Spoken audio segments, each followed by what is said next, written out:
એક વખત અકબર બાદશાહે વિચાર્યું બિરબલને એવું કંઈક કરી બતાવું કે બિરબલ આશ્ચર્યચકિત થઈ જાય, દમ મારતો રહી જાય.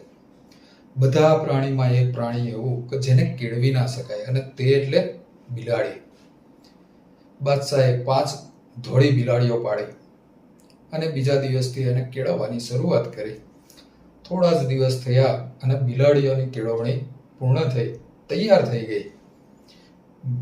બાદશાહ જમવા બેસે, તાળી પાડે એટલે બધી બિલાડીઓ લાઈનમાં આવીને ગોઠવાઈ જાય. એમના માથા ઉપર પ્રગટાવેલા દીવા ગોઠવવામાં આવે અને તેના અજવાળામાં બાદશાહ ભોજન કરે. આવું થોડા દિવસ ચાલ્યું. પછી બાદશાહે એક દિવસ બિરબલને જમવાના સમયે બોલાવ્યો. બિરબલ આવ્યો. અંધારું હતું. બાદશાહે તાળી પાડી, બધી બિલાડીઓ લાઈનમાં આવીને ગોઠવાઈ ગઈ. એમના માથા ઉપર પ્રગટાવેલા દીવા ગોઠવ્યા અને એના અજવાળામાં બાદશાહે ભોજનની શરૂઆત કરી. ભોજન પૂર્ણ કરીને બાદશાહ રૂઆબથી બિરબલ બાજુ જોયો. બિરબલ વાત સમજી ગયો. બિરબલ બાદશાહને કહે, બાદશાહ, તમે બહુ સરસ કેળવણી આપી છે આ બિલાડીઓને, પણ આકસ્મિક આવું કોઈક દિવસ બને, એકાદ દિવસ બને, રોજે રોજ આવું બનતું હશે?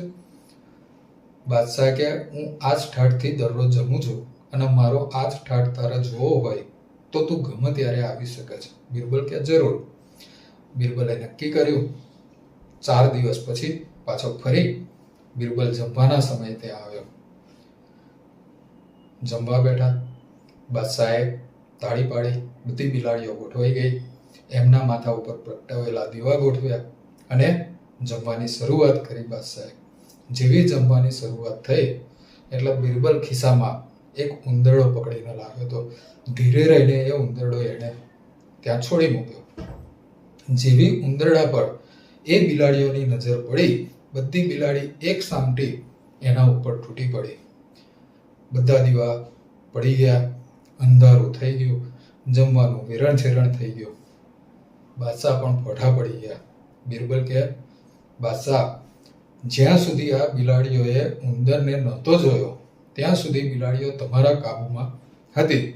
જેવો આ ઉંદર જોયો કે આ બિલાડીઓ એના ઉપર તૂટી પડી, તમારો કાબુ એમના ઉપરથી જતો રહ્યો.